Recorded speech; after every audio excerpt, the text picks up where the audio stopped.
dia, boa noite, boa tarde, seja lá a hora que vocês estão ouvindo. Meu nome é Victoria Santelo e esse é o podcast Feminismo e Marxismo do Esquerda Diário e do Pão e Rosas.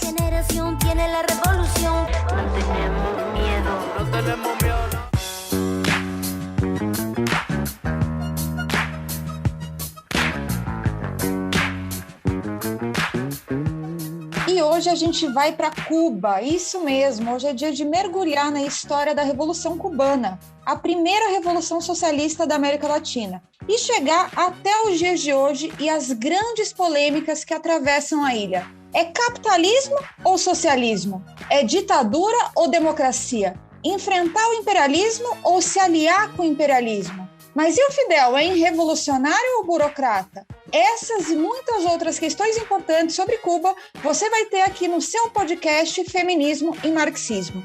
E é por isso também que, antes de começar, eu quero pedir a todas as nossas ouvintes e também a todos os nossos ouvintes a contribuir com o nosso podcast e o Esquerda Diário. Nós somos uma mídia independente dos patrões e governos. Não recebemos dinheiro de empresários. São apenas os nossos colaboradores que financiam tudo que a gente precisa para manter de pé ferramentas como o podcast Feminismo e Marxismo. Então, além de divulgar muito os nossos episódios, a gente chama vocês também a contribuírem financeiramente, se inscrevendo na comunidade do Esquerda Diário. Qualquer valor pode ser doado. E dessa forma, contribuir para uma mídia que leva a luta de classes na sua mão. E para essa empreitada que promete ser das mais longas da história do nosso podcast, sobrevivam, pessoal, estamos aqui com Natália Angelossi, diretora das edições Iskra. Dá um oi pra gente, Nath. Oi, gente, prazer estar aqui de novo. E com a estudante de letras da Universidade Federal de São Paulo, em Guarulhos, Victoria Santelo, estreando aqui no podcast. Dá um oi pra gente, Vicky. Oi, pessoal, prazer enorme estar aqui hoje. Muito bom ter vocês duas aqui. E a gente também queria agradecer a muitos camaradas de vários países da fração trotskista que, ao longo das últimas décadas, vem elaborando sistematicamente sobre a situação em Cuba, o que permitiu um enorme arsenal de informações e conclusões políticas que foram decisivas para esse episódio. E a gente agradece também a alguns companheiros e companheiras do MRT que contribuíram para a nossa pesquisa de hoje, como Edson Urbano, Danilo Paris, André Barbieri e Simone Ishibashi. Bora lá, gente! Como eu já adiantei, o nosso tema hoje é Revolução Cubana. Esse episódio é parte do especial Revoluções, então a gente vai entrar no contexto histórico da Revolução Cubana de 1959, conhecer seus antecedentes, entender como foi o processo, qual foi o papel das mulheres, mas também fazer uma conexão dessa importante experiência histórica e das estratégias que lá estavam em jogo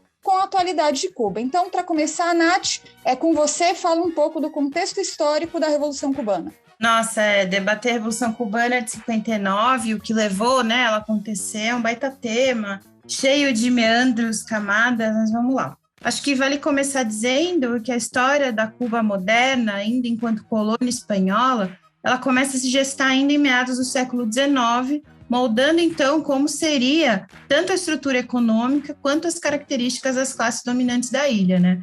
O cientista social Gerard Pierre Charles vai falar no seu livro Gênesis da Revolução Cubana que é em meados do século XIX que Cuba passa a ser a principal produtora de açúcar do mundo, tendo ninguém menos que os Estados Unidos como principal comprador. O desenvolvimento, né, do capitalismo em Cuba no século XIX se deu com a combinação do trabalho assalariado livre e da mão de obra escrava. A questão é que essa base econômica escravista começou a entrar em contradição com o processo acelerado de transformação técnica, com o desenvolvimento do capitalismo em vários setores da economia, principalmente do tabaco, e enquanto a organização do trabalho se dava segundo os padrões da escravidão, o financiamento, a tecnologia produtiva e a comercialização obedeciam às necessidades do sistema capitalista em plena expansão. E é em base a essa contradição apontada, né, pelo Pierre Charles que se dá a Primeira Guerra da Independência entre 1868 e 1878. Sim, Nath, inclusive um comentário aqui. Cuba entrou mais tarde do que as outras colônias na luta pela sua independência no começo do século XIX, né? E isso tem um motivo muito específico. O medo da oligarquia escravagista cubana depois do que foi a Revolução Haitiana do final do século XVIII e toda a sua força, né? A oligarquia cubana preferiu ficar embaixo das asas do Império Espanhol a correr o risco de um Haiti em Cuba, né? Nossa, totalmente. Acho que vale dizer que Cuba, né, assim como o Brasil, foi um dos últimos países a abolir a escravidão. Então, daí também o medo, né, dos escravagistas, tendo o exemplo do Haiti, que fica literalmente do lado de Cuba, de que a luta contra a escravidão incorporasse também aspectos da luta pela libertação nacional. Aliás, tem um episódio, né, que vocês gravaram aqui do podcast sobre o Haiti, que ficou espetacular. Sim, é um dos melhores mesmo. Também acho. Bom, mas voltando, né, na metade do século XIX, a classe trabalhadora cubana, então, ela passa a se constituir como uma força social muito importante, tanto nas colheitas, nas produções de tabaco e nas cidades também. A luta nacional, ela passou até à frente a pequena burguesia liberal e os seus intelectuais. Também à frente estavam alguns dos velhos líderes independentistas, como Antônio Maceo, que junto com o poeta José Martí, fundaram o Partido Revolucionário Cubano e encabeçaram a Segunda Guerra de Independência em 1895. Foi um verdadeiro movimento popular, no qual confluíram as massas trabalhadoras com grande peso, né, dos anarquistas e que apoiavam com tudo o Exército Libertador e o PRC. Os pequenos proprietários, os camponeses e a pequena burguesia urbana também fez grande parte desse processo. Essa segunda revolução da independência se dá no momento no qual começam os domínios dos monopólios e que os Estados Unidos começam a emergir como potência imperialista.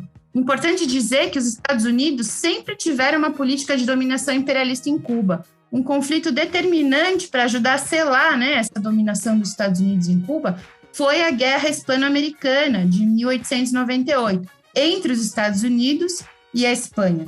Com o pretexto de defender Cuba da Espanha, o conflito durou ali cerca de 8 meses e contou com a vitória dos Estados Unidos, que depois de ganhar as batalhas marítimas, ganhou de forma acachapante do exército espanhol no território. Como parte desse resultado, se deu o que foi chamado de Tratado de Paris, que foi assinado em 1898, passando Cuba ao domínio dos Estados Unidos, que também passou a controlar Porto Rico, Guam e as Filipinas. Esse processo intensificou, então, a relação de dependência de Cuba com os Estados Unidos. José Martí sintetizou uma questão chave para os povos da América Latina, de que a luta tinha que ter um caráter anti-imperialista. E aqui eu vou citar uma parte muito forte do que ele fala, em um dos textos dele, que ele diz o seguinte: os povos da América são mais livres e prósperos à medida em que se afastam dos Estados Unidos. Nunca houve aqui, na América da Independência,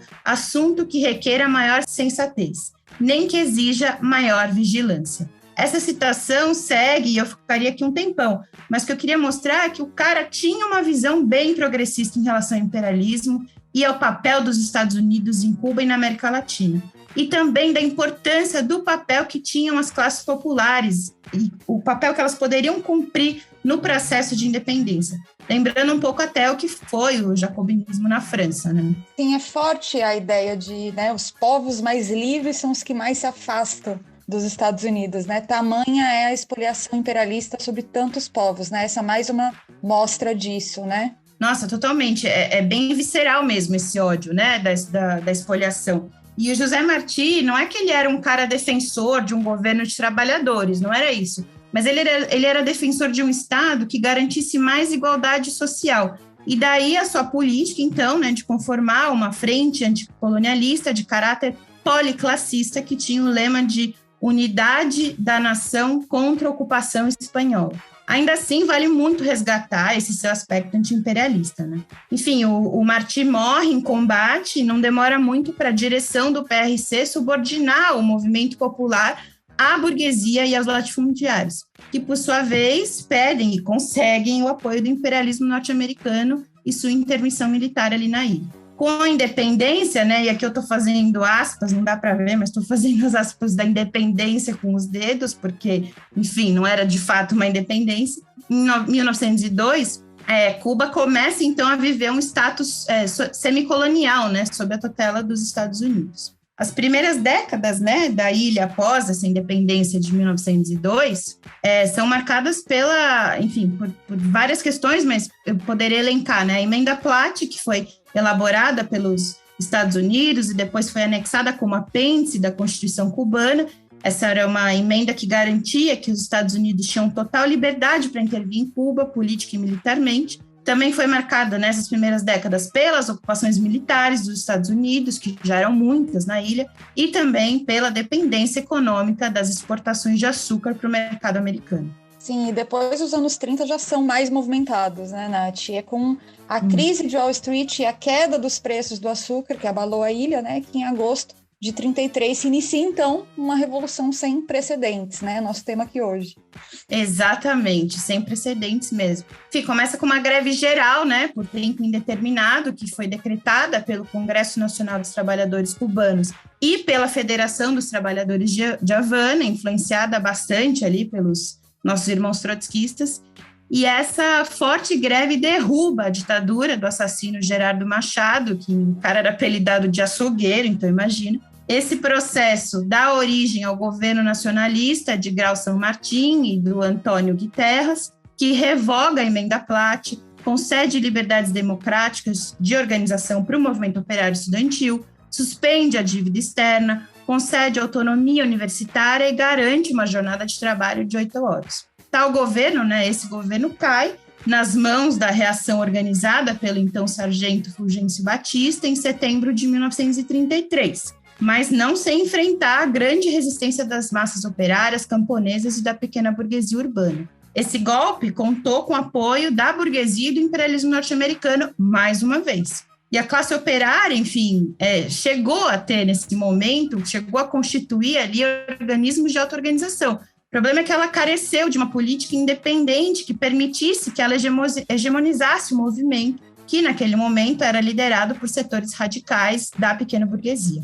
Enfim, depois do processo que culminou com a queda da ditadura do ex-sargento do Exército Fulgêncio Batista, começou a se delinear poucos anos depois a consumação do golpe. Nela convergiram várias formas de luta, tanto do campesinato, da Serra Maestra, como da pequena burguesia urbana e da classe operária. E essa confluência de interesses das diferentes classes sociais estava erodindo rapidamente a base social do regime. Sim, enquanto isso, nos Estados Unidos, setores influentes da imprensa liberal estavam horrorizados com as ações, supostamente, né, horrorizados com as ações repressivas da ditadura, começaram a simpatizar com as ações dos barbudos de Fidel Castro, né?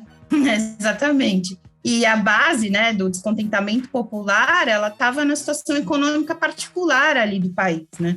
Depois da Segunda Guerra Mundial, que termina em 1945, a demanda pelo açúcar cubano no mercado externo começou a diminuir. Isso levou à redução da safra e ao desemprego em massa no campo e na indústria, o que impossibilitou o país de adquirir bens de consumo básico, né, principalmente ali no mercado norte-americano. A crise econômica foi, então, um pano de fundo de todo o período da ditadura de Batista, né?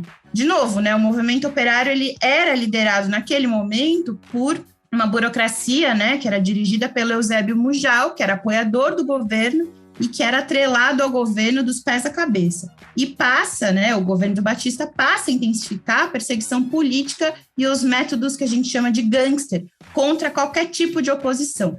Mas a classe operária não vai deixar barato e a partir de 1955, com a crise do açúcar, ela passa a ser grande protagonista na luta contra a ditadura.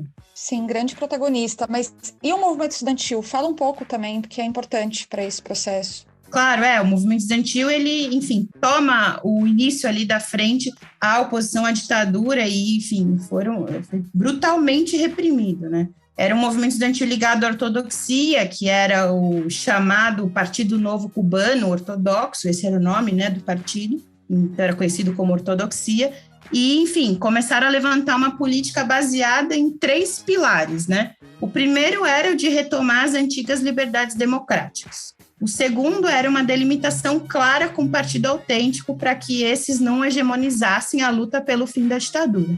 E o terceiro, que já é fruto de balanços e do que foi o processo dos anos 30, era de recorrer às armas.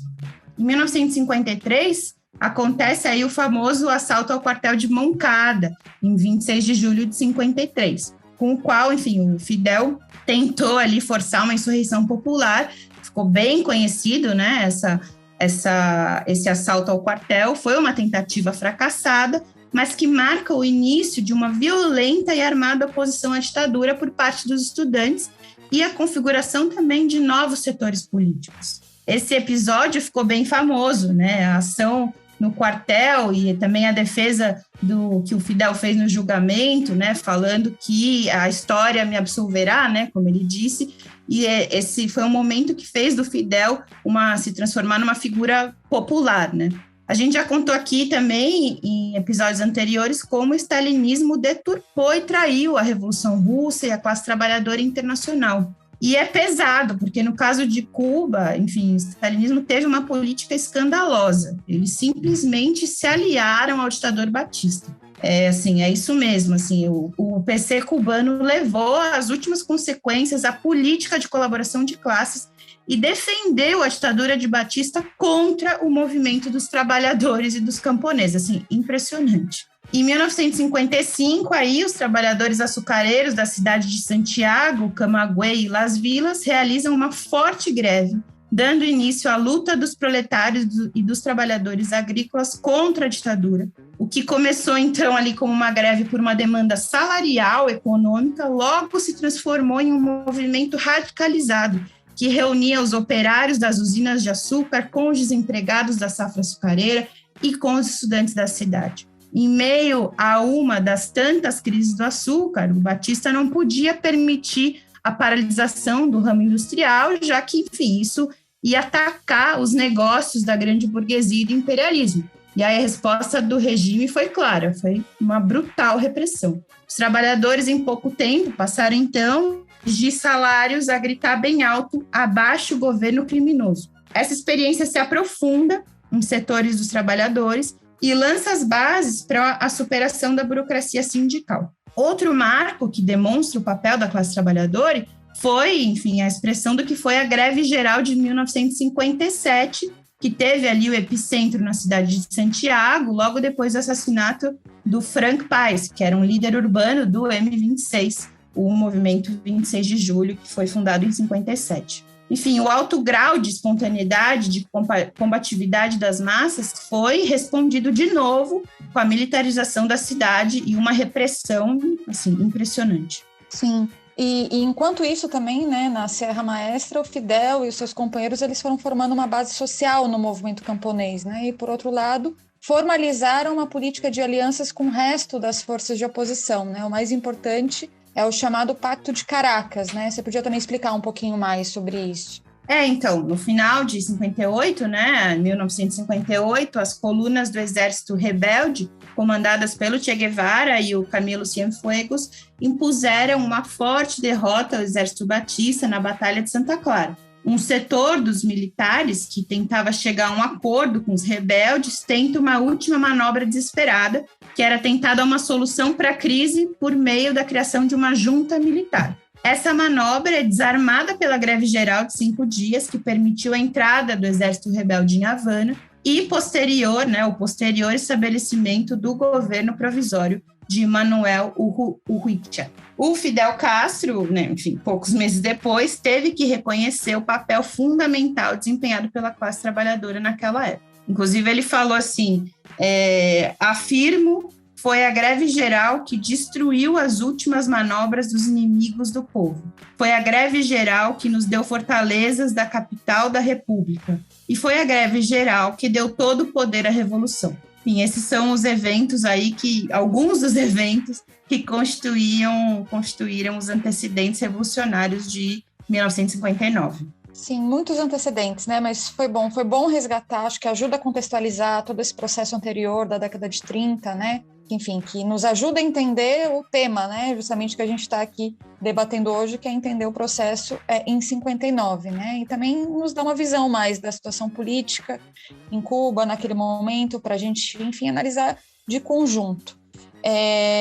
Mas queria ver também se a gente conseguia dar uma aprofundada aqui um pouco da situação mais geral da década, especificamente, né, da década de 50 também, e também sobre as mulheres, né, já introduzindo um pouco esse aspecto. Acho que, Vicky, você pode comentar sobre isso? Claro, com certeza. Eu vim aqui para isso, inclusive, acho bastante desafiador falar sobre esse assunto, né, sobre Cuba. Desde os anos 20, Cuba, e em especial a capital, Havana, né, ficou bastante conhecida como um playground exótico e permissivo dos Estados Unidos. O país acabou se tornando o destino favorito dos boêmios, dos norte-americanos ricos, e também era tratado pelos americanos como sua casa de praia, né, onde eles frequentavam cassinos, bordéis, enfim. Na década de 50, várias celebridades visitavam o país, como o próprio Frank Sinatra. Nessa época, os voos ficaram bastante populares, né, e as hospedagens, e isso fez com que a ilha ficasse bastante acessível para vários norte-americanos. Cuba também recebia chefes da máfia que poderiam continuar com seus negócios de jogos de azar, drogas, prostituição, desde que eles pagassem uma quantia para os funcionários do governo. Enquanto isso acontecia na capital, né, estava sendo construída uma verdadeira revolução nas zonas rurais do país. O açúcar, como a Nath comentou, era uma das principais fontes econômicas da ilha, assim como o turismo das incríveis praias que tem em Cuba. Porém, esse boom do açúcar estava diminuindo e a pobreza começou a aumentar muito entre a população. Cuba era muito dependente dos Estados Unidos, não só pelo turismo.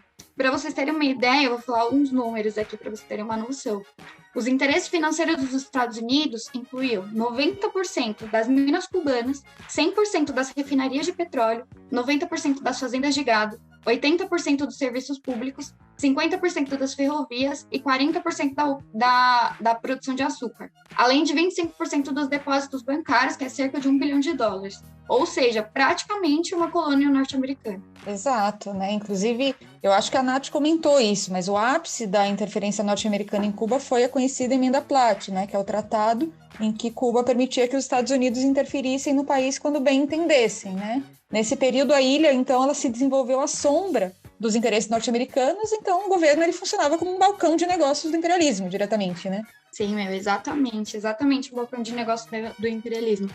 Inclusive, além dessa ingerência, né, na economia e na política, que colocou o Fulgêncio Batista no poder, os Estados Unidos estavam transformando o país num refúgio para prostituição, bordéis e jogos de azar, o que começou a ofender bastante a população cubana e influenciar diretamente na vida das mulheres.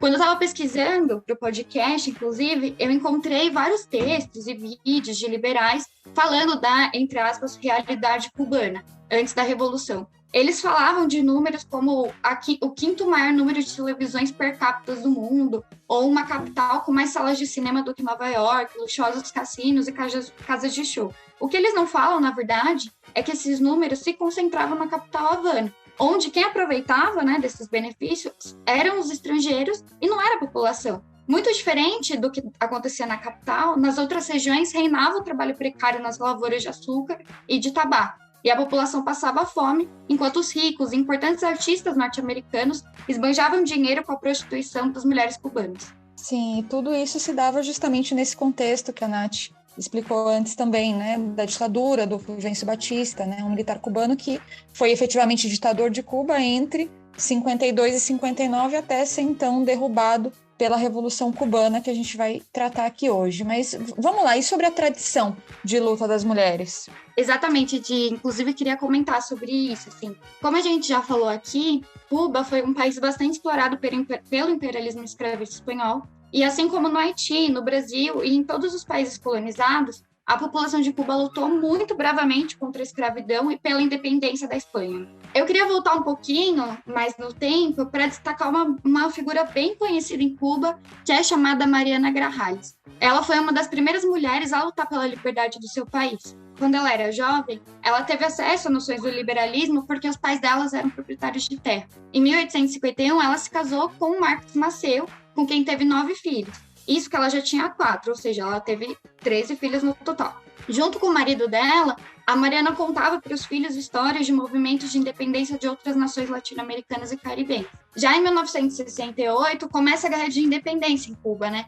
E os rebeldes cubanos convidam o casal e os filhos a apoiar a luta contra os espanhóis. Nesse período, a Mariana fundou e dirigiu um hospital para cuidar dos soldados feridos, organizou um lugar de apoio para os combatentes, fornecer alimentos, remédios e tudo o que eles precisassem. Isso tudo, subindo montanhas, cruzando rios e caminhando com os pés feridos para ajudar os soldados. Ela foi realmente, tipo, linha de frente contra a opressão colonial em Cuba. Infelizmente, quando eu fui pesquisar, né, sobre a vida dela, o que eu mais encontrei era, tipo, eles destacando o papel dela como mãe. Ela é conhecida como mãe da pátria ou mãe de Cuba. E nisso, numa tentativa de reduzir a história dela e a luta dela por liberdade, apenas ao fato dela ter dado à luz e criado importantes militares, como o Antônio Maceo, que a Nath citou, que foi o maior general do Exército Libertador.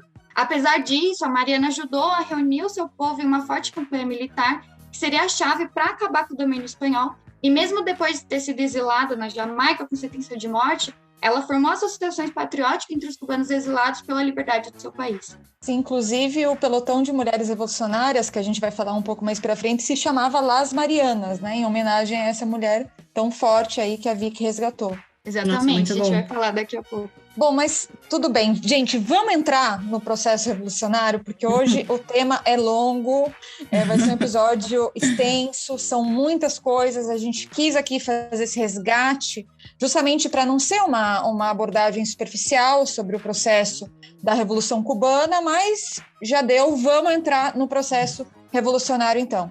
Opa, vamos lá. Então, depois do que eu tinha contado, né, do triunfo militar em Santa Clara, no final de 1858, que foi o mais importante da guerrilha, se abriu o caminho para que a greve geral de 5 dias, em janeiro de 1959, possibilitasse a entrada do Fidel Castro e do Exército Rebelde em Havana. Nos primeiros dias de janeiro de 1959, as frequências das rádios faziam um chamado para que todos tomassem as ruas, e para que os trabalhadores paralisassem a produção. Trabalhadores do campo e da cidade, estudantes, jovens, desempregados, todo mundo passou a tomar as ruas, difundindo a paralisação e transformando as ruas em verdadeiras trincheiras da Revolução. Os transportes foram paralisados, mas os motoristas seguiam dirigindo para buscar os trabalhadores e a população dos bairros mais distantes para levar para o centro. Os trabalhadores tomaram as armas dos quartéis da polícia. E, enfim, foi em janeiro, né? Mesmo em férias, os estudantes estavam nas ruas,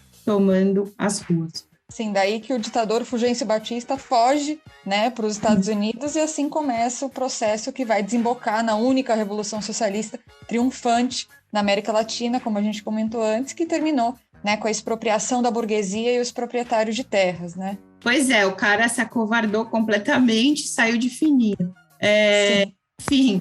Ainda, né, no começo de janeiro de 59, o Fidel Castro, enfim, ele se esforçava muito para manter a burguesia dentro do governo, negando qualquer tipo de intenção socialista. Mas a Revolução, né, ela já tinha liquidado o exército burguês, dando lugar às milícias do exército rebelde, integradas por peões rurais, operários e camponeses. Foi no dia 8 de janeiro que teve uma greve geral que derrotou as manobras da ditadura que buscava tirar a vitória do M26 mediante a criação de uma junta militar, né, que a gente tinha comentado. E foi em meio a essa greve geral nas cidades e uma grande agitação no campo que o exército rebelde, encabeçado pelo Fidel Castro, fazia, né, a sua entrada triunfal em Havana. O problema é que a direção, o M26, fez uma política, né, fez uma frente política policlassista, e eles tinham um programa democrático muito limitado. Mas as massas mobilizadas no centro da cena política nacional exerceram uma constante pressão social sobre essa direção, né, do M26, e fez com que eles tivessem que radicalizar suas posições com a incorporação de pontos programáticos fundamentais, como, por exemplo, a reforma agrária, a expropriação das empresas e os julgamentos populares aos militares responsáveis pela repressão ao movimento cubano. Isso é muito importante, porque esses exemplos, eles demonstram o papel que tiveram os trabalhadores cubanos do campo e da cidade para o triunfo definitivo, né, do processo revolucionário e depois a posterior defesa dos seus meios mais radicais de luta, né? Sim, bom, diante da pressão, né, do imperialismo norte-americano, o Fidel Castro, então, ele declarou Cuba como um país socialista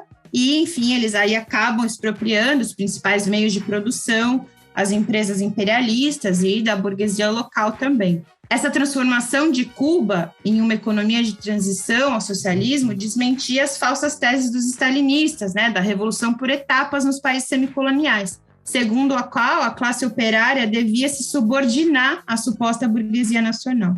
Isso porque, justamente para defender as conquistas democráticas elementares obtidas pela Revolução, foi necessário avançar na expropriação da burguesia. Enfim, uma coisa que era oposta pelo vértice da concepção stalinista. Isso é bem importante da gente entender. A gente costuma dizer que a Revolução Cubana foi uma revolução a contragolpes. Ou seja, na medida em que o imperialismo dos Estados Unidos ia tentando cercear e ameaçar a ilha, o governo revolucionário ia se radicalizando no sentido socialista com medidas de expropriação das grandes empresas. Não era o plano inicial do M26, né, do Fidel Castro, nem do Che Guevara. Só que isso também vai deixar uma marca profunda no tipo de Estado que ia se consolidar em Cuba, né? Um Estado operário que surgia dessa revolução. Ele não estava baseado em conselhos de operários e camponeses, mas em que um exército guerrilheiro, que tinha se apropriado do poder do Estado, estabeleceu um regime que reproduzia sua estrutura vertical, ou seja, um Estado operário burocraticamente deformado desde a sua origem. A Di vai falar um pouco mais disso já já. O novo Partido Comunista Cubano, então surgido, né, da fusão de uma ala majoritária do Movimento 26 de Julho com o velho Partido Comunista que tinha colaborado com a ditadura do Batista, progressivamente foi adotando a política da burocracia stalinista da União Soviética, impondo um regime de partido único. Sim, bem importante essa explicação, Nath. Esse é um conceito novo que a gente traz pela primeira vez aqui no podcast sobre um Estado operário burocraticamente deformado, como a Nath colocou. Vou tratar disso um pouco mais à frente, mas também queria ressaltar essa ideia da revolução a contragolpes, que eu acho que é importante para entender todo esse processo. Bom, mas mesmo assim, as conquistas da Revolução foram inúmeras, como a gente falou aqui, e é preciso defender essas conquistas da Revolução contra as tentativas de restauração capitalista impulsionadas pelo imperialismo e pela própria burocracia cubana, né, que especialmente depois do fim da União Soviética vem dando vários passos para a restauração. Né? Ao contrário, a nossa luta anti-imperialista para varrer essa burocracia do poder e fazer com que os trabalhadores cubanos tomem o poder a partir dos conselhos operários e camponeses, que a Nath já citou, dando ampla liberdade àqueles partidos que defendam a revolução, para que essas conquistas revolucionárias possam ser um forte ponto de apoio para os povos em luta na América Latina. Eu vou depois querer tratar um pouco disso também, mas vamos lá, vamos dar mais uma volta aqui no episódio, vamos entrar na discussão sobre as emblemáticas figuras desse processo, né? Como o Fidel Castro, que a gente já falou aqui um pouco, o Che Guevara, a Nath citou aí rapidinho, mas vamos entrar mais nisso. Vai lá, Vicky, com você essa parte. Sim, com certeza, bastante emblemáticas e polêmicas, né? Sim. Eu vou começar falando do Fidel Castro. Ele nasceu em agosto de 1926 num pequeno povoado de Cuba chamado Birã. A carreira política dele começou no movimento estudantil, no qual ele foi dirigente, né? Nessa época, ele militava, como a Nath falou, nesse partido ortodoxo, que tinha como o lema central vergonha contra o dinheiro.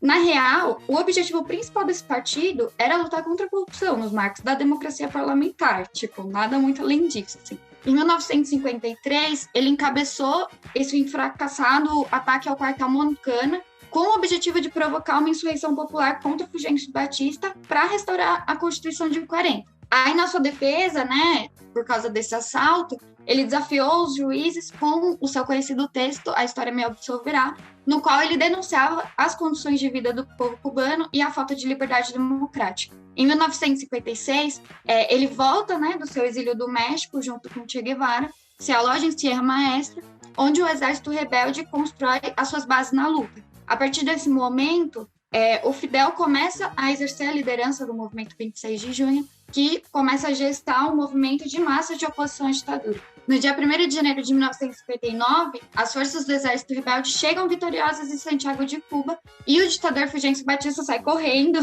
para os Estados Unidos, começando a única revolução triunfante da América Latina, que termina, com a expropriação da burguesia e os proprietários de terra, um bagulho absurdo, de incrível.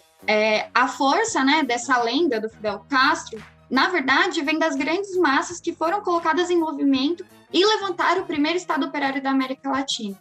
Aliás, ali começou a se expressar toda a força do inabalável potencial revolucionário e emancipador das massas pobres e trabalhadoras do nosso continente. Além de tomarem o poder e empurrarem a direção do exército rebelde contra o imperialismo e a burguesia local, os cubanos resistiram a todo tipo de sabotagem e guerra, ao criminoso bloqueio econômico e a períodos de privações, principalmente quando caiu a União Soviética, né? O mais incrível é que eles estavam fazendo história e levando adiante uma conquista social para toda a América Latina.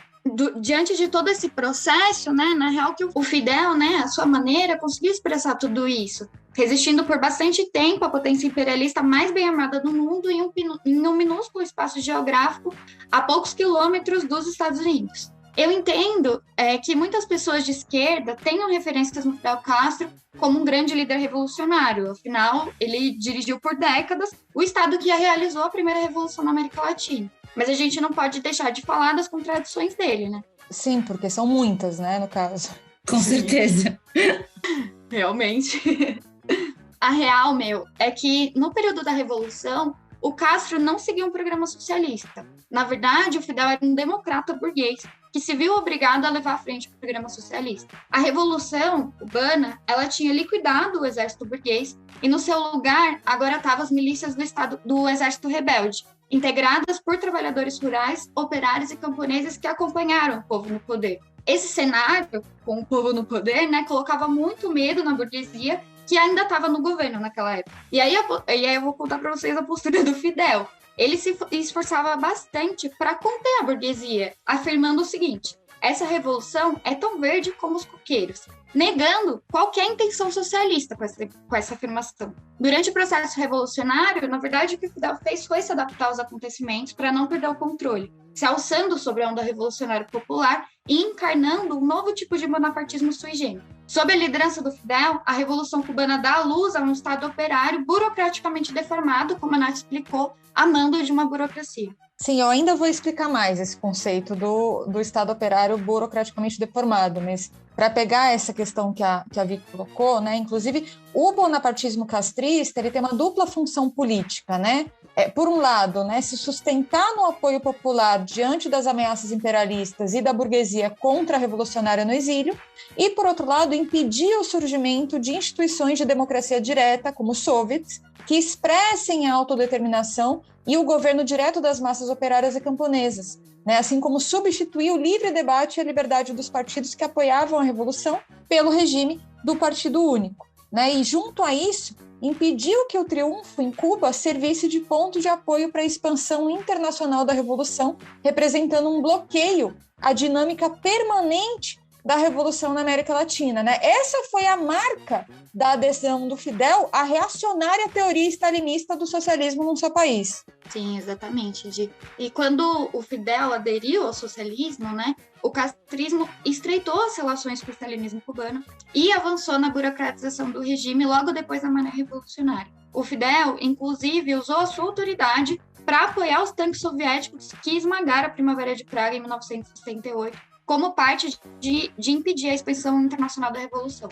Essa política burocrática do castrismo, junto ao criminoso boicote econômico dos Estados Unidos, mantiveram o atraso econômico em Cuba com base na manufatura do açúcar. A real, é que todo o esforço do Fidel Castro durante o seu governo foi de negar as lições da Revolução Cubana, que ensinou para a gente que para alcançar a libertação nacional, o fim do latifúndio e a resolução do problema da moradia, é preciso combater a burguesia, não tem outra saída. E combatendo a burguesia, é preciso destruir seu aparato repressivo, expulsar a burguesia do poder político e expropriar suas propriedades. No sentido contrário, né, do que a experiência cubana ensinou, o Castro apoiou a conciliação de classes na Revolução Chilena e as negociações com o imperialismo e as forças contra-revolucionárias que terminaram derrotando a Revolução Nicaragüense. E tem até aquela famosa frase do Fidel falando: não queremos que a Nicarágua seja uma nova Cuba. Exatamente, isso mesmo. A Vicky veio aqui para falar a real do Fidel Castro aqui no nosso podcast. Mas é isso, por isso é uma figura tão contraditória até hoje, né? Porque se por um lado pode ser vista por novas gerações como expoentes desse processo, ao mesmo tempo foi a principal liderança da burocracia que impediu o desenvolver revolucionário do processo cubano, né? Mas vamos lá, vamos seguir. Agora o Che Guevara, vamos no Che Guevara. Sim, o Che, sem dúvida, é um grande símbolo, né, da Revolução Cubana. E mais do que isso, assim, ele se tornou uma figura bastante importante na contracultura rebelde e influenciou milhares de jovens pelo mundo, apesar da mercantilização que fazem da sua imagem, tentando reduzir o seu papel revolucionário, né? Mas, bom, entrando agora mais no assunto da vida dele, assim, ele nasceu em 14 de junho de 1922, na cidade de Rosário, na Argentina, e começou a sua vida já um pouco mais velho. Em 1953, ele viu pessoalmente o processo de reforma agrária na Revolução Boliviana, que foi um marco histórico na América Latina e na história do próprio Che Guevara. Ele também acompanhou o processo de reformas sociais da Guatemala, governada pelo presidente Jacobo Arbenz, onde presenciou o golpe de Estado apoiado pela CIA. Na sua experiência como médico, ele viajou para muitos países, né, da América Latina, presenciando a miséria, a fome e diversas doenças que assolam até hoje o nosso continente. Vários anos depois, ele conheceu o Raul e o Fidel Castro no México e foi para Cuba para derrotar a ditadura do Fulgêncio Batista. Como todo mundo sabe, né, o Che Guevara, ele era um guerrilheiro. Então, eu vou tentar explicar aqui um pouco o que significa isso, assim, né? Nessa concepção, quem faz a revolução é um grupo de guerrilheiros armados no campo contra o exército burguês. Ou seja, o sujeito da revolução é o campesinato, e não a classe operária organizada. Basicamente, a guerrilha substitui a ação do proletariado pelas armas. O Che parte da ideia correta de que o principal problema da América Latina é a questão da terra. E com isso, ele acaba sobrevalorizando o papel do campesinato, ignorando as burguesias débeis dos países dependentes.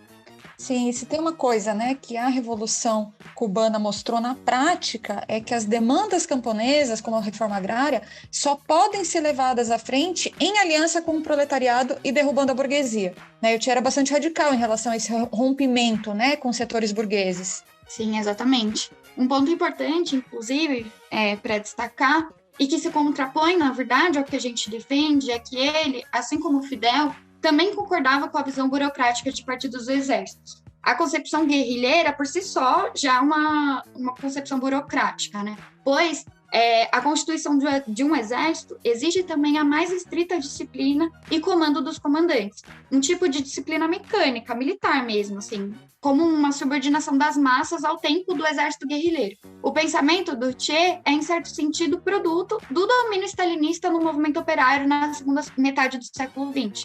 Se tratava de uma espécie de continuidade das revoluções chinesas e indo-chinesas, que marcaram pós-guerra. Essas revoluções camponesas, elas levaram os exércitos partidários ao poder e deram origem aos estados operários deformados, onde o poder permaneceu nas mãos das burocracias desde a sua origem. O Che tomou como sua ideia de uma guerra popular prolongada, concebeu a construção do Estado operário burocraticamente, que é de cima para baixo, com um partido único, dando valor zero à democracia política para as massas no sentido da auto-organização. Por outro lado, o Che se opôs à coexistência pacífica entre Estados Unidos e União Soviética, denunciou as relações econômicas desiguais estabelecidas pelos soviéticos e lutou por um programa de industrialização para sair da monocultura em oposição ao Kremlin. Ou seja, ele teve uma política em vários pontos num sentido correto, assim. Mas por causa da sua própria concepção burocrática, ele não conseguiu se opor até o final ao stalinismo. Sim, e muitos consideravam, né, que o guevarismo poderia constituir uma alternativa ao castrismo, né, porque ele se opôs à influência da União Soviética na política econômica de Cuba e ao realismo socialista. Né, em certo momento chegou até a perceber a falta de organismos democráticos, né, que a gente tanto citou aqui, que pudessem aumentar a participação das massas na política, né? Mas ele continuava defendendo o partido único e esse bonapartismo guerrilheiro, né? Então, enfim, não era uma alternativa na prática, né? Sim, exatamente. Inclusive, sobre isso que você estava falando, em 1964, Che foi para Moscou com uma delegação cubana, né? E por causa dessas posições, e também de outras posições que ele defendeu lá, ele foi acusado de trotskista pelos membros do PC. Depois disso, o Che escreveu um livro se opondo aos manuais de economia política soviético e criticou diretamente o socialismo científico, defendendo a sua própria teoria do sistema orçamentário de financiamento. Aí, sobre essa acusação de trotskismo, né, ele afirmou o seguinte, abre aspas, de qualquer forma, resulta que neste tipo de discussão sempre há alguém que lança a acusação de trotskismo. Creio que isso não depende tanto da posição que se adote frente a este ou aquele problema, mas de fato de que sobre este ponto do método de gestão há uma discussão ardente, violenta, amarga e como todas as discussões desse tipo, pouco flexível, pouco generosa para reconhecer opiniões alheias. Aqui nessa citação, ele mostra muito bem o que eles costumavam fazer naquela época, né? Que basta se opor à política stalinista, que você pode ser acusado de trotskismo pelo Partido Comunista. Nos últimos anos já da sua vida, lá na Bolívia, o Che começou a se aproximar das posições do trotskismo e carregava com ele uma cópia do livro A História da Revolução Russa, do Trotsky, que foi encontrado pelo exército boliviano em um dos acampamentos guerrilheiros. A diferença mais fundamental que o Che tinha com o stalinismo era a sua concepção internacionalista. Depois da Revolução Cubana, o Che Guevara decidiu continuar com a revolução na América Latina e mesmo na África, convencido de que se não tivesse revolução em outros países, a Revolução Cubana seria derrotada mais cedo ou mais tarde. Sim, esse era o melhor do Che, né? Esse aspecto Muito internacionalista. Mas eu fico passada como o stalinismo odeia o internacionalismo, né? Virou uma coisa corrente aqui no podcast. A gente sempre tem que voltar nesse tema, né? Porque é incrível. Quanto mais você estuda os processos, mais fica evidente essa concepção. Sim, com certeza. O stalinismo realmente, não tem jeito. Mas ainda falando sobre o Che, assim, né? O seu último destino foi lá na Bolívia, onde ele pretendia lutar pelo poder na guerrilha e repetir os feitos da Revolução Cubana. Porém, no dia 9 de outubro de 1967, ele foi assassinado pelo exército boliviano a mando da CIA. E o corpo dele foi enterrado em uma tumba secreta, numa clara tentativa do imperialismo para apagar sua memória. Mas isso, como a gente viu, né, não foi possível. Sim, não foi possível mesmo, né? E queriam matar e aniquilar personagens importantes, com as diferenças entre eles, inclusive, que a gente tratou aqui, desse processo para, assim, atacar a luta revolucionária das massas em Cuba, né? Mas eu queria aqui, então, fiquei anunciando, né, que eu ia falar desse conceito do Estado operário burocraticamente deformado, né? Então eu queria dar uma sistematizada. Chegou a hora. É agora.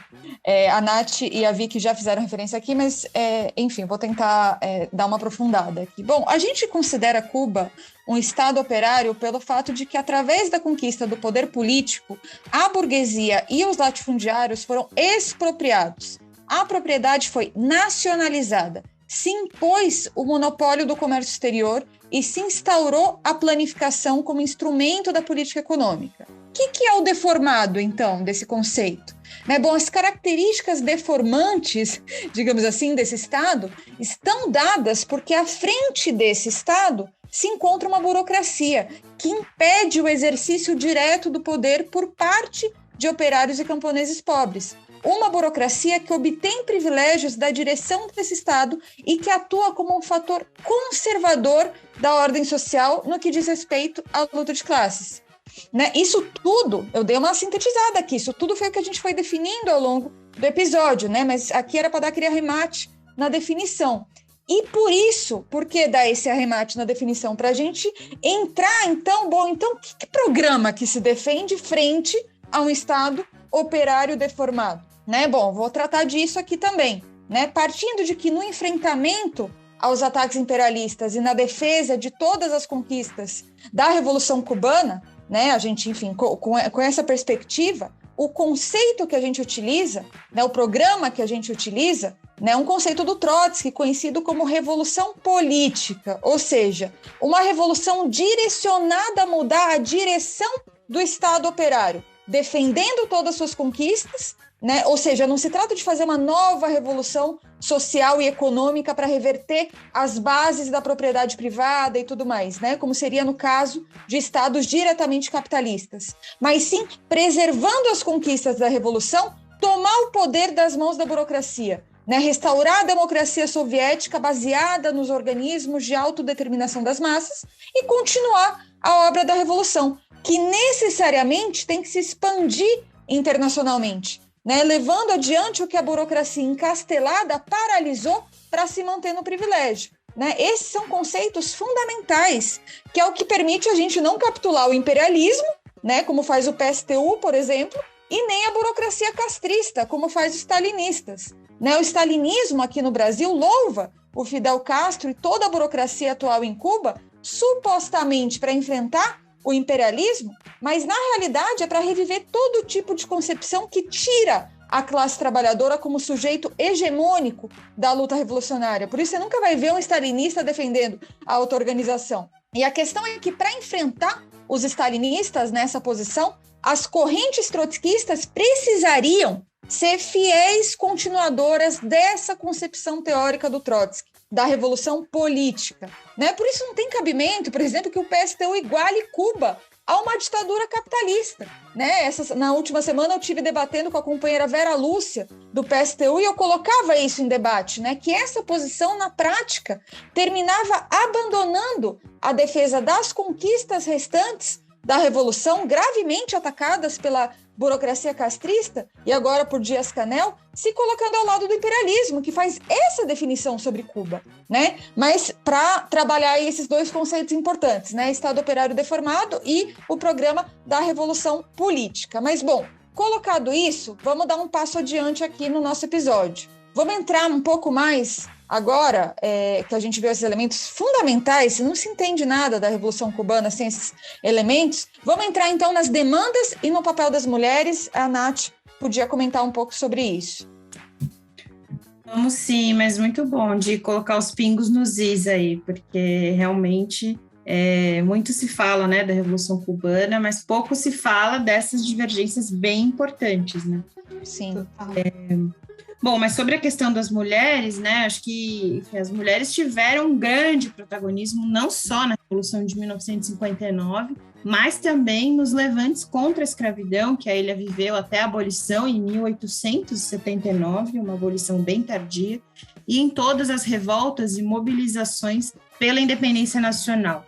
Pós a Revolução de 1959, foram muitas as medidas tomadas pelo Estado Operário Deformado. Enfim, e como a gente disse aqui, são inegáveis as conquistas da Revolução Cubana, partindo da expropriação da burguesia, ao combate ao analfabetismo, a questão da saúde, moradia, emprego, enfim, são vários. Mas especificamente sobre a questão da mulher, nos anos 60, 1960, teve um grande crescimento das organizações de mulheres.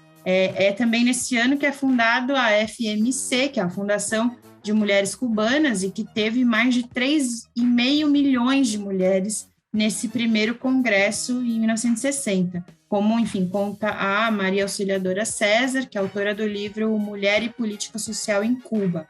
Ou seja, existia um grande fervor e um grande anseio às reflexões das questões da mulher no pós-revolução. A maior parte das organizações ligadas ao M26 ou não defendiam uma maior inserção da mulher na vida pública, a importância da mulher na defesa da revolução, o direito à saúde da mulher.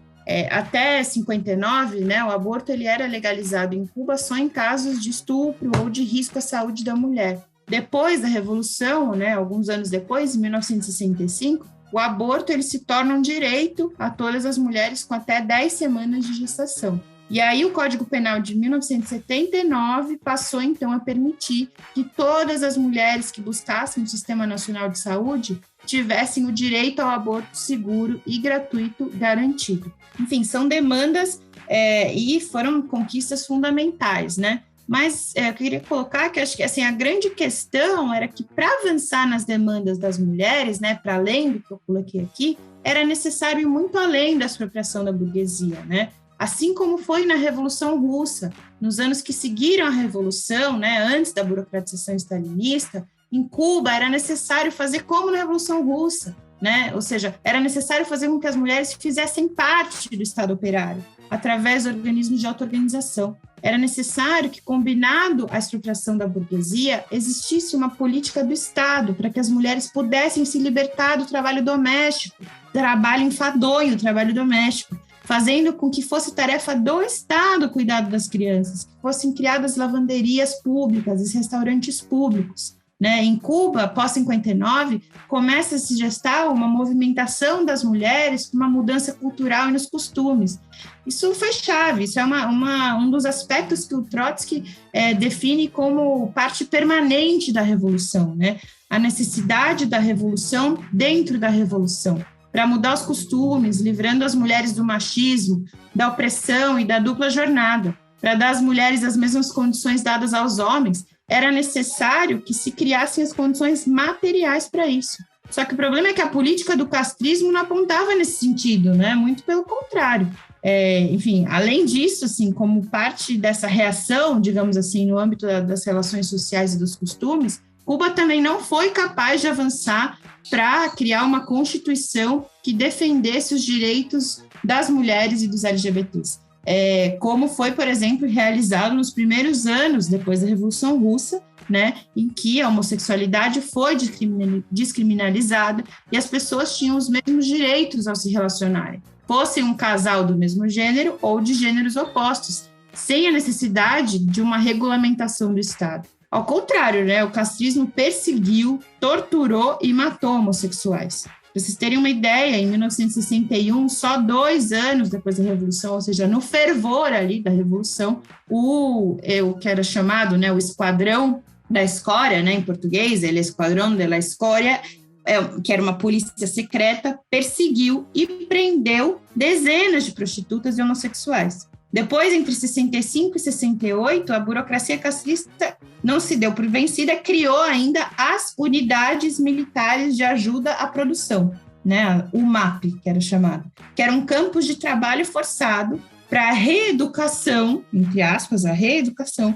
dos indivíduos que eram dissidentes, né? Tanto políticos como para homossexuais. Eles eram levados, encarcerados, torturados e mortos, assim, um verdadeiro escândalo. Sim, terrível. Sempre me lembro, inclusive, do clássico e maravilhoso filme Morango e Chocolate, que aborda de forma sensível essa questão, mostrando a perseguição aos homossexuais em Cuba. Né? Mas, ainda sobre as mulheres, dá para dizer que tiveram protagonistas na Revolução Cubana? Vicky, o que você me diz sobre isso? Com certeza, Edi, dá para dizer que tiveram, e na verdade tiveram muitas, assim. Depois do golpe do Fulgêncio Batista, em 1952, que, como a Nath falou, estava ao serviço dos interesses imperialistas norte-americanos, é instaurada uma ditadura em Cuba que reforça a manutenção da cultura patriarcal e a opressão nas mulheres.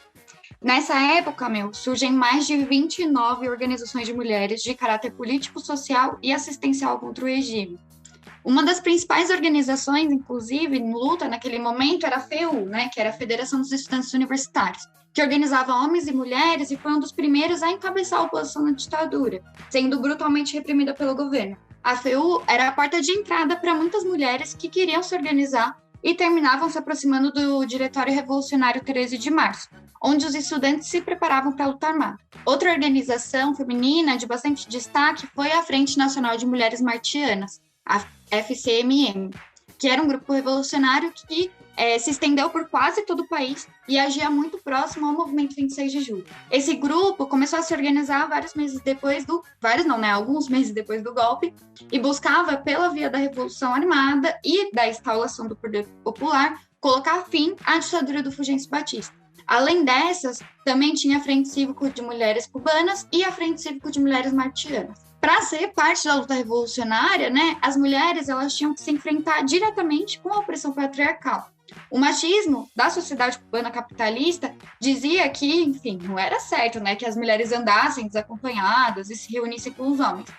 Isso fazia, na verdade, com que elas fossem acompanhadas com suas mães ou mesmo com que elas rompessem diretamente com suas famílias. Sim, além disso, tinham que se enfrentar com o machismo no interior do movimento, né? Porque a estratégia guerrilheira não dava um combate consequente até o final, né? Não, totalmente, Inclusive, sobre isso que você falou, tem um artigo que chama Gênero e Revolução Cubana, Reflexões sobre as Relações de Gênero no Exército Rebelde, que apesar de não ter uma visão marxista, né, a respeito da Revolução e das suas conquistas, os autores, que é o Rafael Saad e Éric Isabel Mello, trazem relatos biográficos de mulheres revolucionárias que mostram bastante essa contradição, assim. Geralmente, as mulheres que estavam em luta não ocupavam postos da linha de frente na guerrilha. Elas ficavam mais nas tarefas voltadas aos cuidados com os doentes, ou mesmo como mensageiras.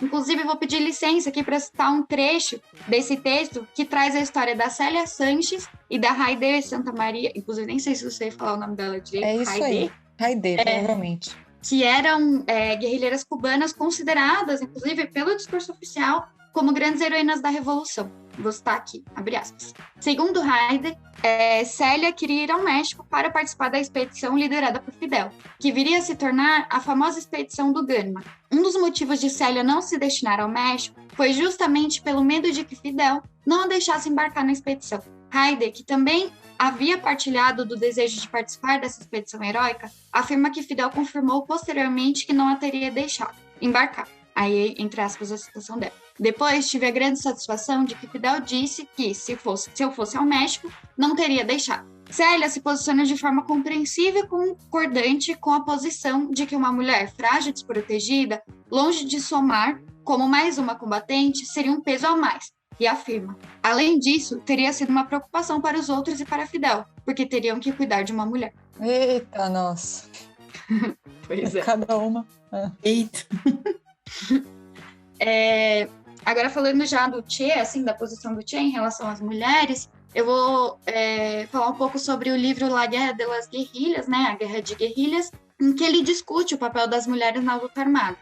Ele combate essa velha concepção patriarcal que tinha muitos guerrilheiros, né, e ele atribuía a uma mentalidade colonial essa subestimação do papel das mulheres no desenvolvimento do processo revolucionário. Inclusive desses setores que eram mais atrasados, que buscavam atribuir a presença das mulheres a uma certa desordem no exército, porque as mulheres atiçavam os instintos sexuais dos guerrilheiros, causando disputas e transtornos. No entanto, quando o Che fazia esse combate e exemplificava o papel das mulheres para ele, né, ele terminava reforçando um papel das mulheres como auxiliares no combate, ocupando tarefas relacionadas ao cuidado, como enfermeiras, cozinheiras ou mensageiras, e quase nunca como combatentes da primeira linha. Esse tipo de visão expressa pelo Che, ela era fomentada, né, pela ideologia machista, que permeia não só a estratégia de guerrilhas, mas também é bastante fomentada pelo stalinismo, que, como a gente sabe, inclusive foi citado no podcast sobre a Revolução Russa,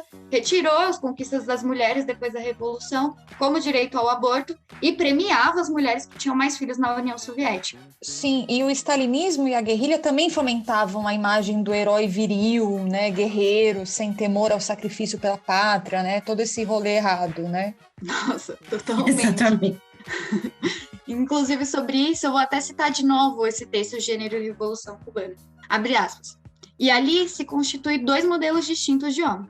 O herói nacional, dedicado ao espaço próprio do homem viril, a guerra, a política e a conquista de mulheres. E o homem afeminado, incapaz de se sacrificar pela nação, preso no mundo específico das mulheres, o mundo privado. Olha isso, meu. Não à toa, tanto o stalinismo quanto o castrismo proibiram a homossexualidade, como a Nath já falou, né? Agora, voltando um pouco a falar das mulheres revolucionárias... Nossa, eu tô, assim, abismada com isso que você acabou de ler. Sim, totalmente absurdo. Nossa.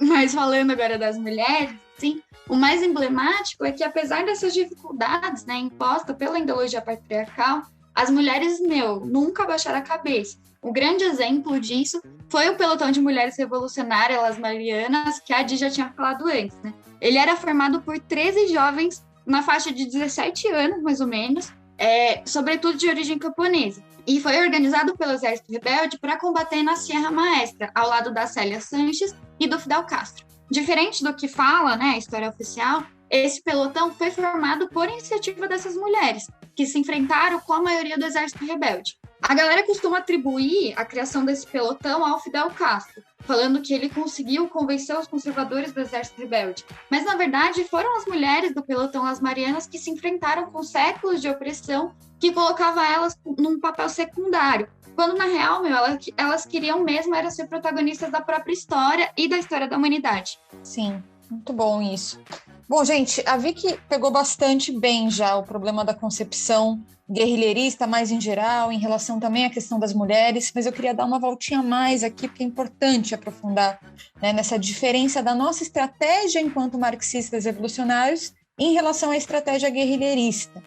Né? Acho que existem várias diferenças, a Vicky abordou um pouco, mas acho que eu queria enfatizar a principal e mais evidente é a substituição da ação organizada das massas com a classe operária como sujeito fundamental em um processo revolucionário pela ação armada de pequenos grupos de conspiradores que poderia, em última instância, dar espaço a um processo de tomada do poder que não fosse necessariamente pela classe operária, fosse inclusive campesinato, etc.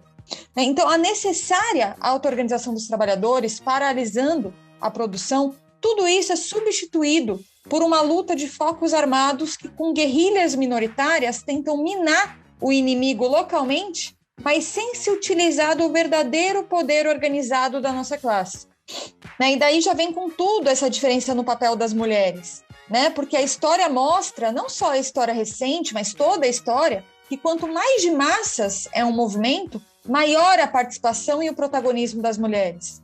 No caso da estratégia guerrilheira, em que a direção do movimento se impõe militarmente por cima das massas, isso coloca, então, um grande limite de até onde as mulheres vão, de fato, dar a sua marca e dirigir o processo revolucionário, por mais heróicas que elas sejam nas diversas batalhas. A gente acredita que isso tem diretamente a ver com o conceito de Estado operário deformado, ou seja, que deu lugar a uma direção burocratizada que impedia o avanço revolucionário da luta das massas cubanas e foi também fazendo retroceder as suas conquistas, Então, gente, colocado tudo isso, pegamos os conceitos principais, vamos dar um pulo para a atualidade? Eu acho que a gente precisaria começar pegando a restauração capitalista em curso, nesse momento. Sim, acho bem importante, Enfim, acho que primeiro dizer que a restauração capitalista em Cuba, ela já vem de um tempo, mas acho que é importante remarcar que a restauração começa, ela dá um salto, na verdade, muito grande com o fim da União Soviética. Isso porque Cuba tinha acordos com a União Soviética que compunham uma parte importante do mercado de exportação dos produtos primários na ilha. E olha aí outra faceta de como o stalinismo cumpriu um papel contra-revolucionário. Porque, enfim, como parte do acordo entre Cuba e a União Soviética impôs a Cuba que ela mantivesse uma economia agroexportadora. Inclusive, enfim, a gente falou do Che e esse é um dos aspectos de crítica importante que o Che Guevara tinha, porque ele mesmo defendia que existisse uma diversificação da economia, Mas, enfim, dito isso, acho que, dado esse pano histórico, acho que vale falar mais da atualidade. A gente poderia partir, enfim, do ano de 2019, o ano em que foi aprovada uma nova Constituição que implica num enorme retrocesso para a economia nacionalizada, para os instrumentos que protegem relativamente essa economia da economia mundial capitalista, e um retrocesso também em relação aos elementos de planificação econômica, que eliminava o lucro como motor do aparelho produtivo. Esses são as principais conquistas sociais que o povo cubano podia contar até uns anos atrás, apesar do bloqueio imperialista. Como, por exemplo, podiam contar com pleno emprego, que não existe mesmo em países imperialistas mais desenvolvidos, o leite para bebês e crianças até 5 anos, o acesso a todas as vacinas, a garantia da saúde, educação gratuita, em muitos casos, enfim, educação essa superiores a outros países da América Latina, A questão da expectativa de vida, que, enfim, a expectativa de vida em Cuba era de chegada a 80 anos de vida, é bastante. O analfabetismo, que, enfim, já foi erradicado em 1961, o direito à moradia gratuita, os serviços essenciais que eram quase gratuitos, como a água, a luz, o gás e o transporte, enfim, entre outros. São aquelas conquistas que deram à Revolução um caráter socialista e que estão seriamente ameaçadas com a introdução da propriedade privada e o mercado capitalista nessa nova Constituição, Acho que outra questão, enfim, que demonstra o avanço da restauração capitalista é a implementação da chamada tarefa de ornamento, que é o plano econômico mais importante lançado desde a posse do atual presidente, o Miguel Díaz-Canel, em 2018. No seu conjunto, e como parte das reformas pró-mercado lançadas pelo Raul Castro em 2010, 2011, mais ou menos, e vai ser uma dura derrota, não só para a heróica classe trabalhadora cubana, a população cubana que resistiu ao assédio imperialista e à direção desastrosa da burocracia por décadas e décadas, mas também para a população latino-americana, para a classe trabalhadora de conjunto.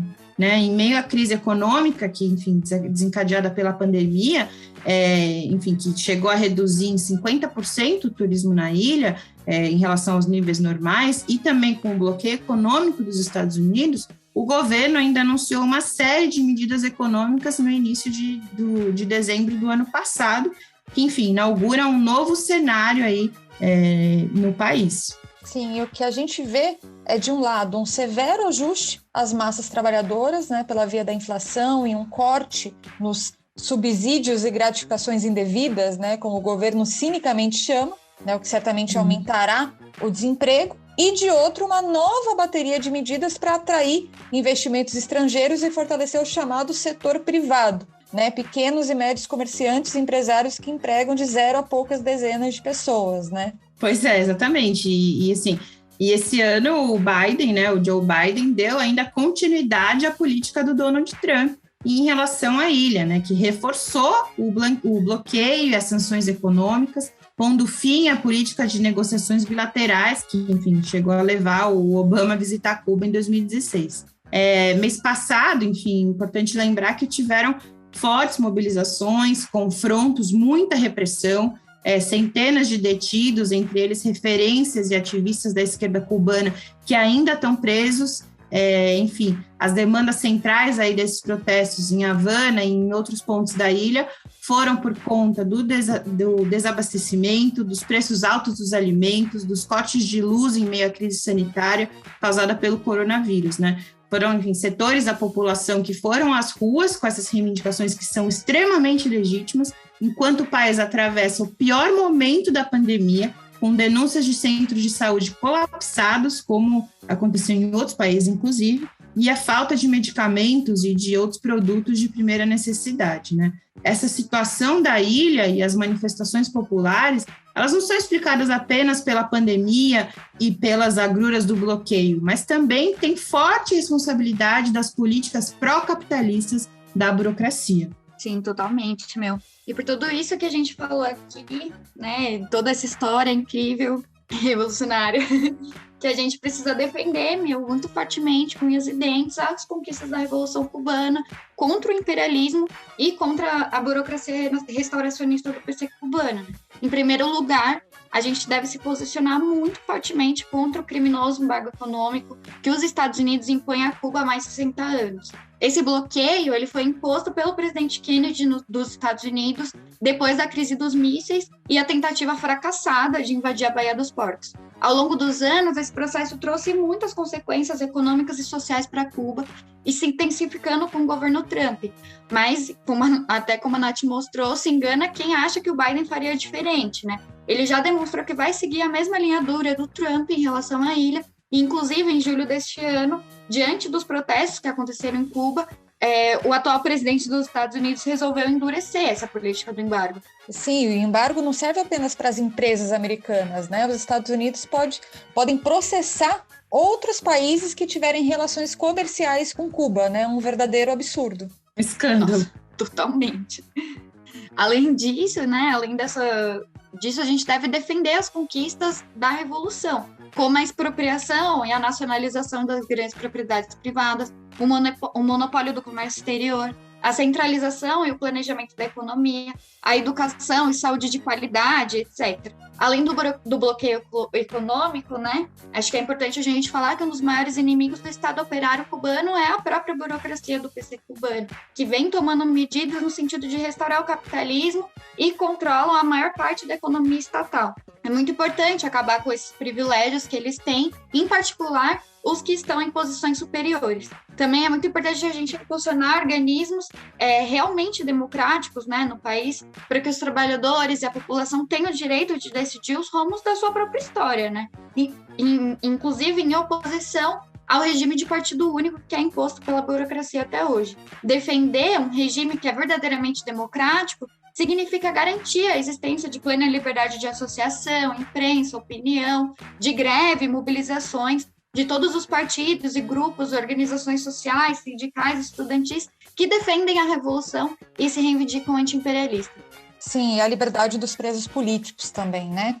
Com certeza. Muito bom, Vicky, concordo plenamente. Bom, gente, ficou pouca coisa para mim nesse fechamento do nosso episódio de hoje. Mas o que eu acho importante comentar também, a Nath pincelou um pouco aí, mas queria dar uma aprofundadinha básica aqui no final, é sobre as recentes manifestações que tiveram em Cuba, né, no último dia 11 de julho, que tiveram grande repercussão porque se tratavam de mobilizações justamente no primeiro país da América Latina a fazer uma revolução socialista, como a gente viu aqui hoje, né, mas elas também tiveram uma composição operária e popular, a Nath explicou bem isso, mas seria um erro não ver também a atuação de grupos restauracionistas, né, juntamente com declarações da direita na região, como, obviamente, o Bolsonaro, né, aqui no Brasil, mas também do chefe do maior imperialismo do mundo, Joe Biden, a Nath e a Vicky já abordaram, né, que justamente defendeu medidas de restrição econômica ainda mais duras, né, querendo, então, aprofundar esse criminoso embargo que já dura por décadas, né? Bom, a gente que acredita na perspectiva da revolução,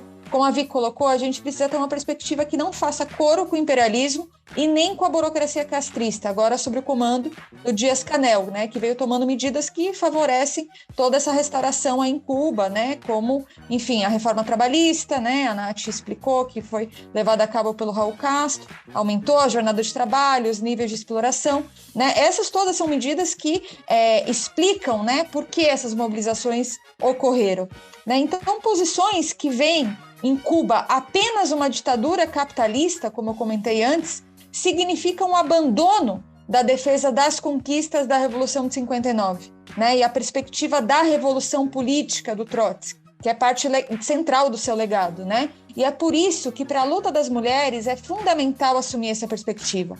Desde as mulheres que protagonizaram a Revolução Cubana de 59, até as mulheres que hoje querem defender as conquistas dessa revolução, enfrentando o imperialismo, mas sem se submeter à burocracia castrista, as lições dos processos revolucionários mostram que a manutenção de burocracias em estados operários deformados, como é o caso de Cuba, são totalmente avessos aos avanços e necessidades da luta contra a opressão às mulheres. Porque ao manter o Estado operário em um híbrido, que já não é mais o capitalismo, porque ocorreu a revolução, mas não se consuma como o comunismo, tanto pela sua deformação, quanto porque a revolução não se deu internacionalmente, isso permite uma situação na qual o direito das mulheres conquistados pela revolução acabam retrocedendo. Justamente porque a máxima de Trotsky, na sua teoria da revolução permanente, de que o processo revolucionário é somente 10% da luta pelo comunismo, se coloca muito claramente. E a necessidade de que se opere uma verdadeira revolução dentro da revolução para arrancar todos os preconceitos e valores contra as mulheres também só pode se dar com o avanço da economia planificada e da revolução internacional. Portanto, o terreno da burocracia é um terreno hostil à libertação das mulheres. E é por isso que nós, mulheres, que reivindicamos o marxismo revolucionário, a gente precisa compreender o processo da Revolução Cubana para também tirar dela as lições necessárias de qual é a estratégia que a gente deve levar adiante para lutar pela nossa emancipação através de uma revolução operária e socialista a nível internacional, defendendo hoje as conquistas da Revolução Cubana e vendo em Cuba um ponto de apoio da revolução futura na América Latina. Sabendo também que os processos revolucionários na nossa região vão ser fundamentais para retomar o processo de transição socialista na ilha, caso o imperialismo, com a ajuda da burocracia cubana, não tenha terminado de liquidar as suas conquistas até lá. É isso que a gente deve enfrentar, levantando também em Cuba as bandeiras pela reconstrução da Quarta Internacional.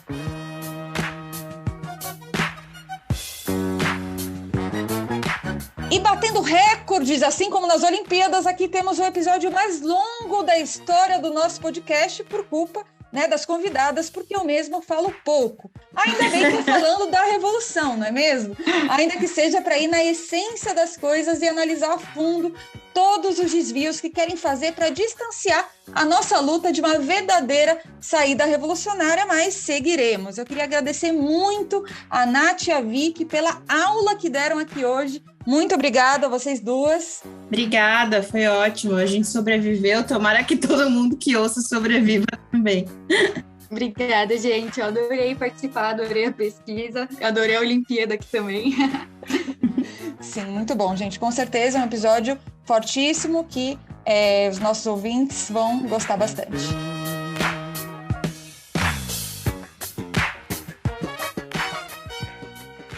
Em Cuba, hoje mais do que nunca, é preciso voltar a dar à palavra revolução todo o seu sentido revolucionário. A regeneração da Revolução Cubana será um alento libertador para as massas oprimidas da América Latina e do mundo. Até a próxima, gente. Curtam e compartilhem.